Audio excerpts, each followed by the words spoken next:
Hello, my name is Gwen and I'm 50 years old. As a parent, the only thing you want for your child is for them to grow up to be good and successful human beings. That's what I wanted for my son too, but I found out in the most horrific way that my son was a monster. Today, I want to share mine and my daughter-in-law's story with you. Let me tell you a little about myself first. I got married too young to my college boyfriend. On paper, we were perfect for each other. We had the same interests, goals, and ideals. We were meant to be, but of course that wasn't the case. I ended up getting pregnant with my son, Brody, as soon as we graduated, so we decided to get married. The next 5 years of my life can only be described as a nightmare.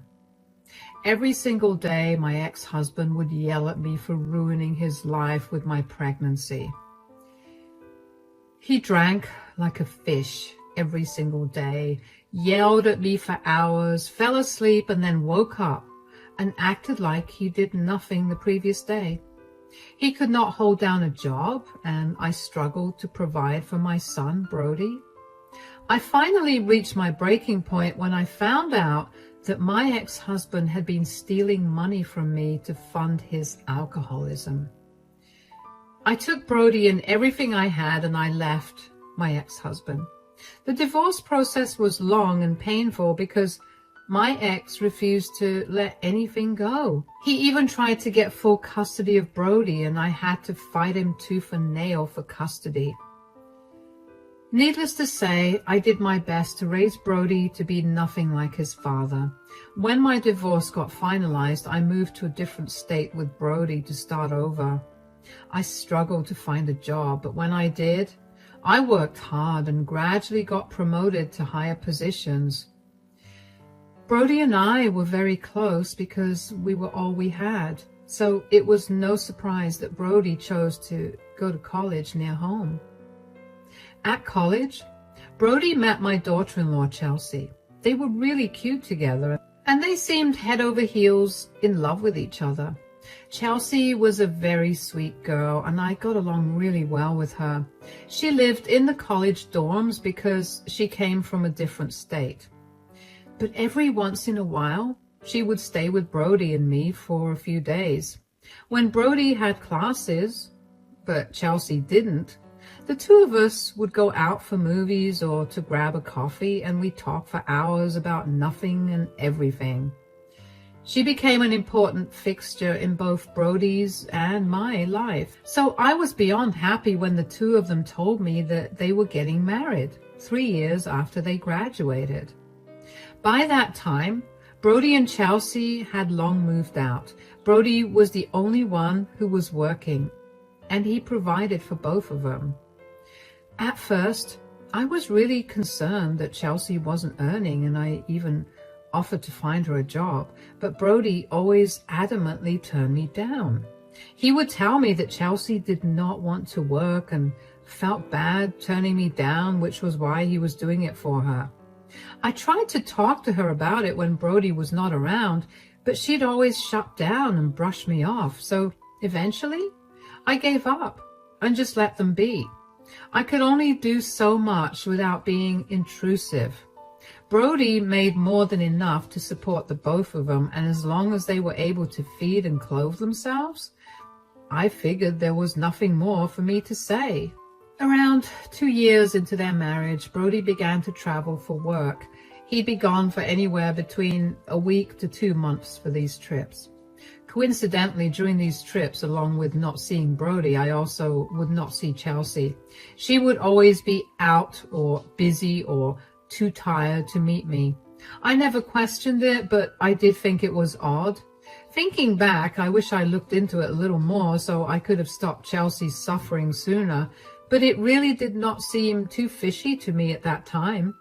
I was also busy at work, and I just figured that Chelsea was enjoying her alone time at home. Anyway, one time, Brody had to go to another state for a month because he had some important clients to meet or something. And I decided to pay Chelsea a surprise visit. It had been a little over 3 weeks since Brody left for his trip. But I was free that day and I wanted to spend some time with her. When she opened the door, I was shocked to see her looking so different. She looked malnourished and like she was sick. I tried to act normal so she would at least let me in the house and then brought it up with her.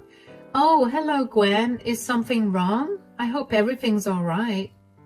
"Yeah, everything's fine. I just thought I'd swing by to spend some time with you because Brody's away. I thought that you'd be alone at home, so you'd appreciate some company." "Thank you. That's really nice of you. Come in. I don't mean to sound rude or offensive, but are you okay?"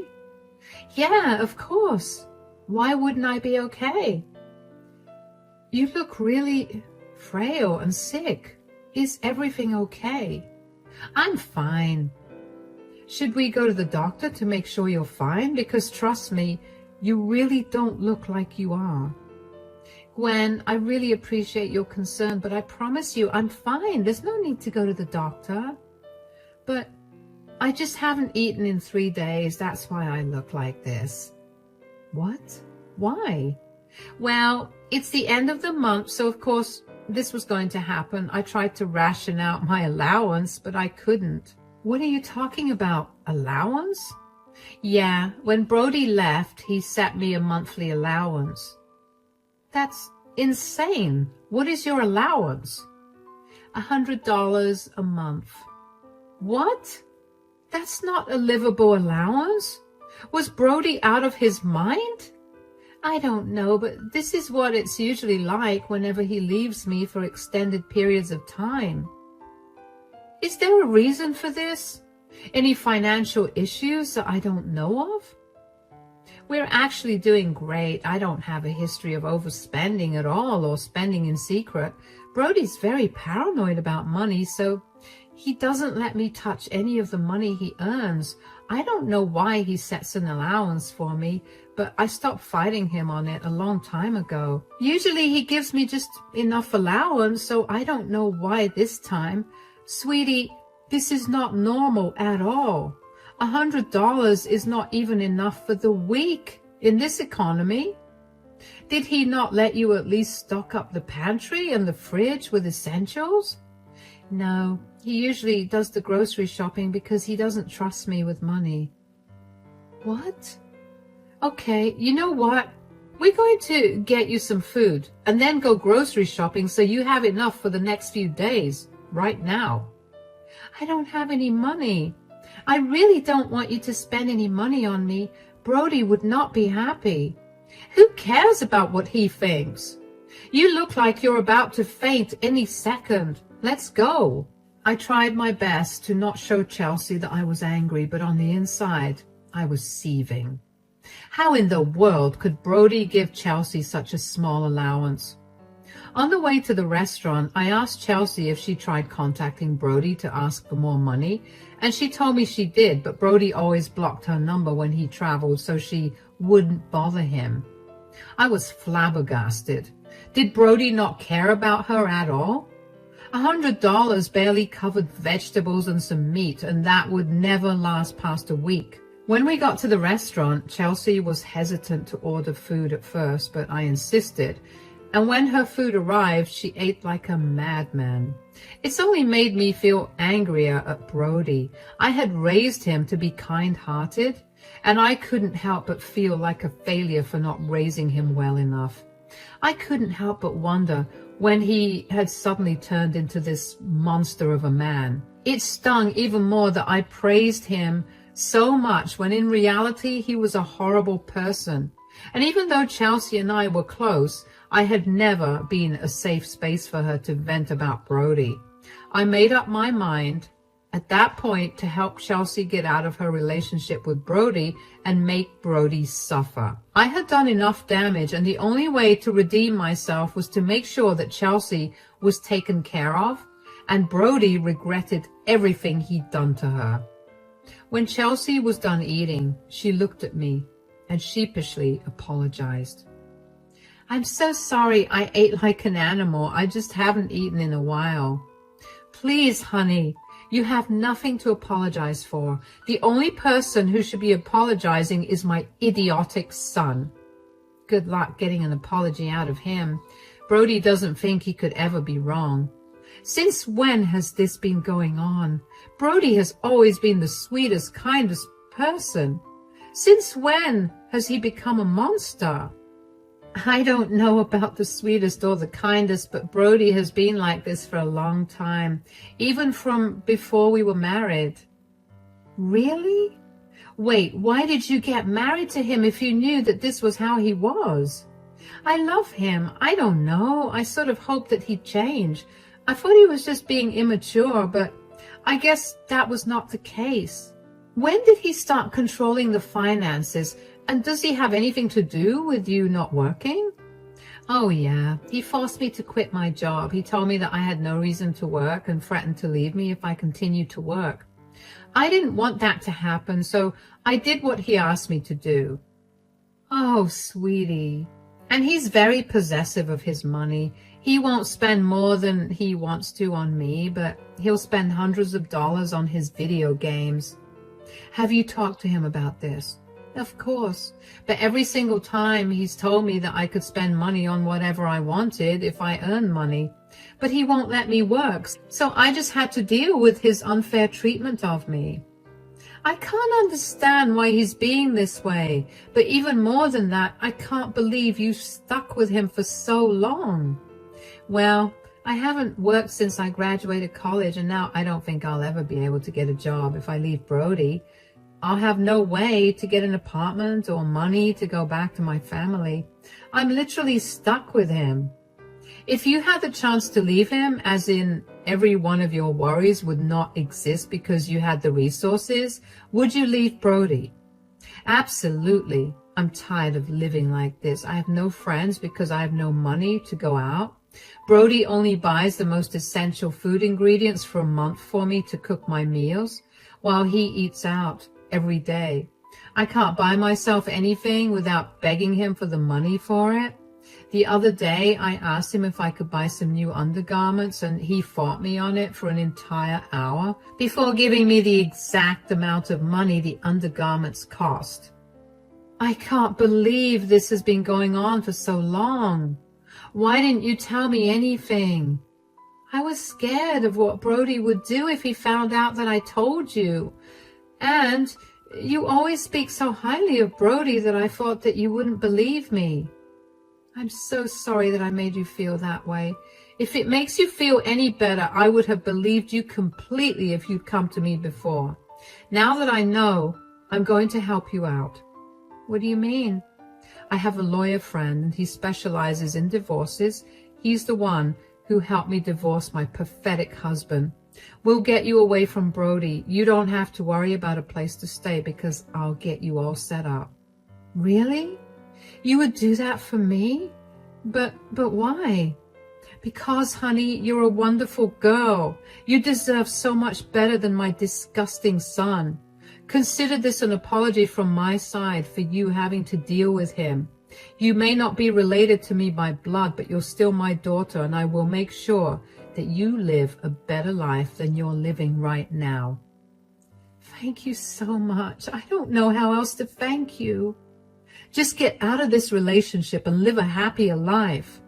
I promise I will. I was shocked to hear about how controlling Brody had been, and even more shocked to find out that this had been the case since the start of his relationship with Chelsea. I felt so bad that she had just dealt with his nastiness, but I also understood why she did. She was in a new place, and Brody was the only person she was the closest to. Leaving the one person you knew in a place that was foreign to you was not an easy thing to do. I was glad that she opened up to me because I was going to make sure that she got out of that relationship. After I bought some groceries for Chelsea, I dropped her off at home. When I got back home, I immediately called my lawyer from when I got divorced, and he referred me to his friend who worked in my city. I had to work fast because Brody was going to be back in a week, and I wanted Chelsea to be safe. I contacted the lawyer that was referred to me. His name is Harris, and we set up a meeting for the next day. I informed Chelsea about it and assured her once again that I would help her out after she divorced Brody. There was no way that I wasn't going to help her out. She was an amazing girl and she deserved a lot better than my disgusting son. I wanted to call Brody and yell at him for everything he'd done to Chelsea, but I decided to let the law do its job. The next day, Chelsea and I met Harris, who immediately filed for an emergency protective order against Brody. He explained to us that what Brody had been doing was legally considered financial abuse, and so Chelsea needed to get out so that Brody did not hurt or harm her in any way during the divorce process. It took Harris 2 days to get the protective order.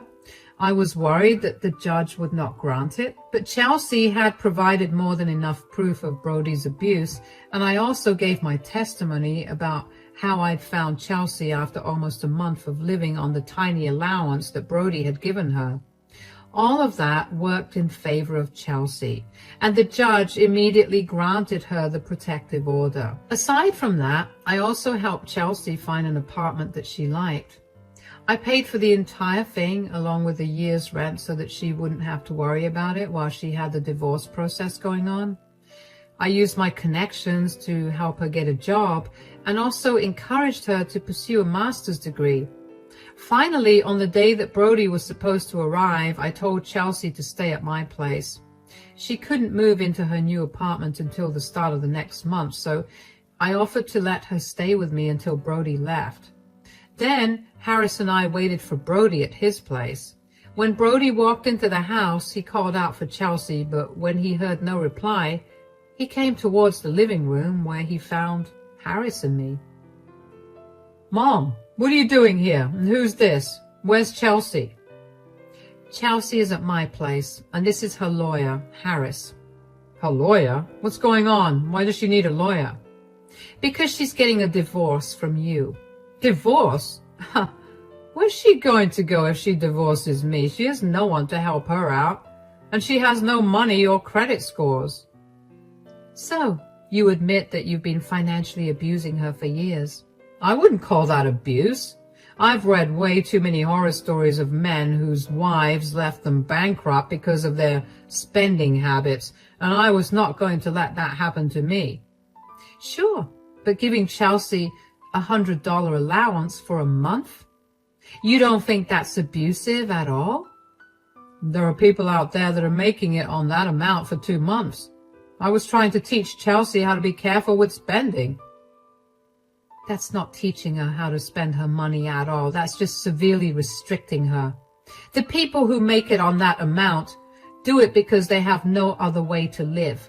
You make $150,000 a year and you don't spend even a quarter of it on Chelsea, and you don't let her work either. That is literally the legal definition of financial abuse." "So what now? Chelsea's going to leave me?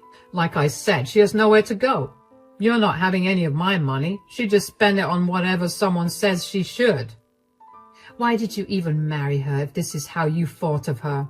"Because I needed to start a family.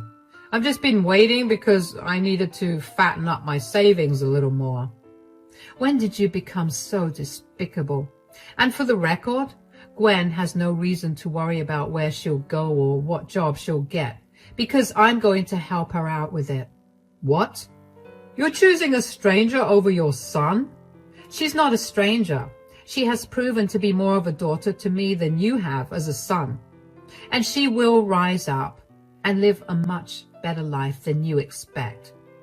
"Please, how's she even going to do that? She's not capable of anything but sitting in the house and looking pretty." "Harris here has something for you." "This is a protection order against you. You have an hour to take all your necessities and move out until your hearing in 30 days. "Move out? This is my house. I own it." "Miss Simmons has shown enough proof of your financial abuse against her, and the judge has approved of a temporary protective order. As such, you will have to leave the house until you are given a date to appear in court within the next 30 days so that the judge can decide if the protective order should be permanent.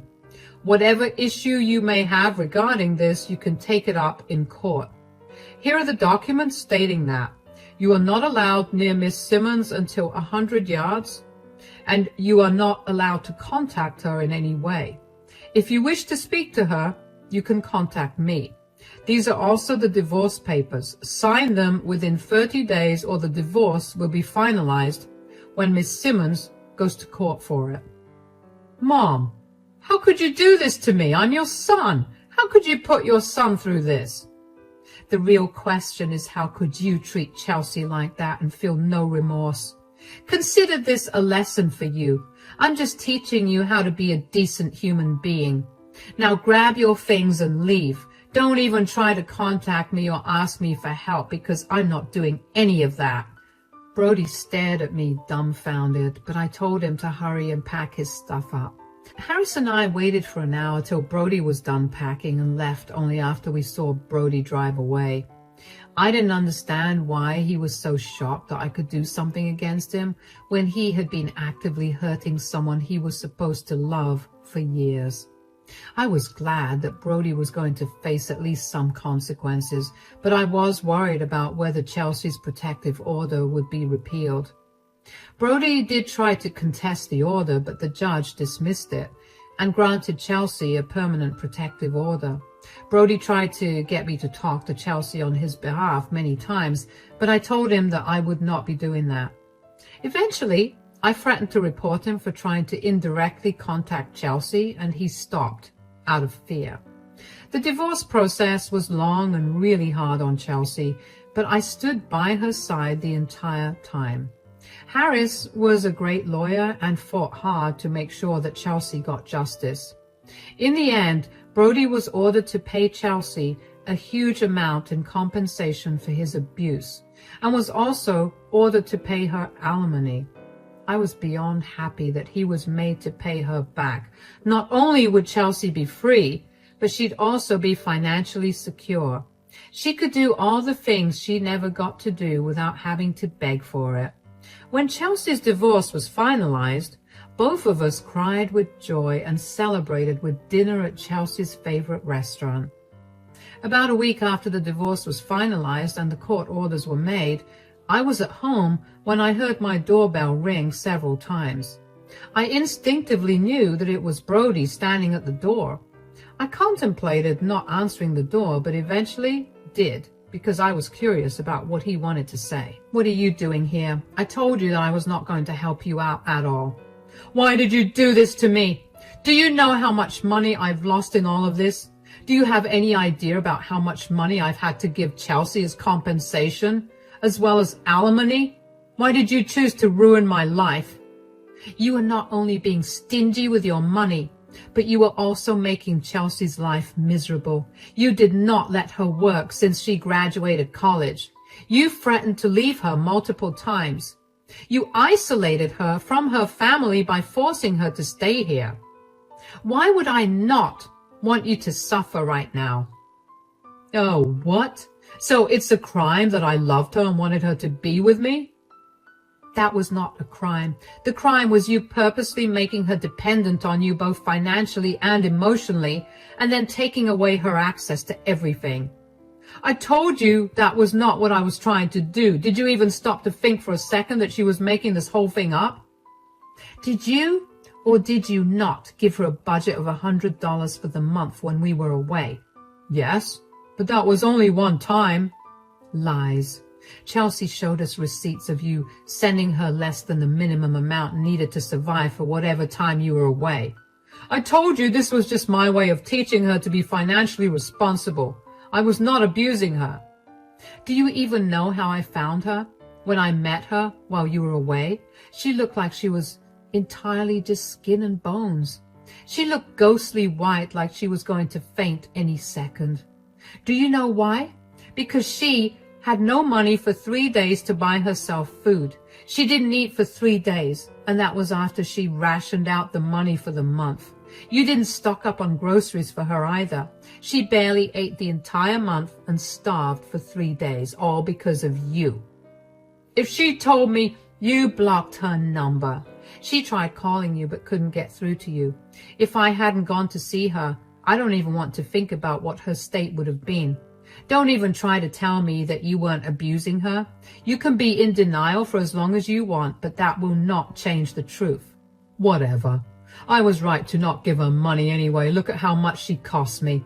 If I hadn't saved up all these years, I'd be destitute right now. You are no longer my son. I do not want to see or hear from you ever again. I raised you better than this, and I will not accept any apology you send me. Get out of my face and leave me and Chelsea alone. I slammed the door shut in Brody's face after that. As a mother, that hurt to do, but as a woman, it felt really empowering. I couldn't even begin to describe the amount of disgust I felt when I looked at his face. I couldn't believe that the son I raised turned into an abusive monster. So as a mother, this was my way of correcting that. I was not going to be associated with a man like Brody. God knows how much I struggled to get away from his father, and I was not going to let something like that happen to Chelsea. Chelsea is doing well now. She finally has the freedom to do whatever she wants, and she seems healthier too. I make sure to go over to her place every week with a cooked meal because I'm still paranoid that she isn't eating. Chelsea did struggle a lot initially when she left Brody, and I was worried that she was still struggling, but she wasn't showing me. Thankfully, that isn't the case. She's thriving at her new job, and she's even made new friends. Every week when I see her, she's glowing with happiness, and it makes my heart swell to see her that way.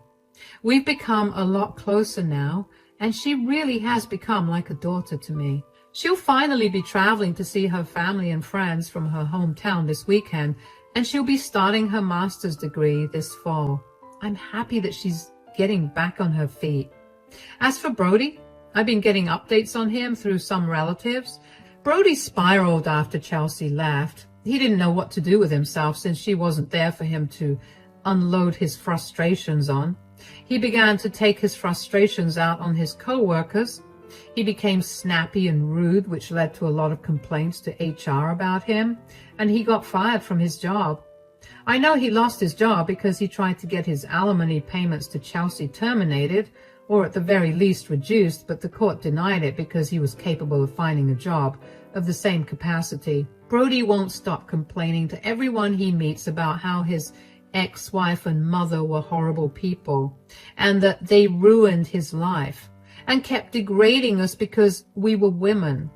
A lot of our relatives have distanced themselves from him because they did not feel comfortable listening to him speak so disgustingly of me. When I had been in the right to help Chelsea get away from him, Brody is now completely alone and with no job. Given today's job scene, it'll be a while till he gets another job, but knowing that Chelsea will still be getting money out of him makes me incredibly happy. Today is the 1-year anniversary of Chelsea finally leaving Brody, so I thought I'd share this story with you. It's been hard for me to accept the fact that I have no son anymore, but knowing that I did the right thing, not only for me, but also for Chelsea, makes me feel a lot better about that. I just hope that Brody takes some time to self-reflect and learn from this, but I highly doubt that will happen. Whether Brody changes or not, it wouldn't matter to me. I'm happy with myself, and I found a daughter through this whole thing, and nothing matters anymore. Thanks for listening to my story.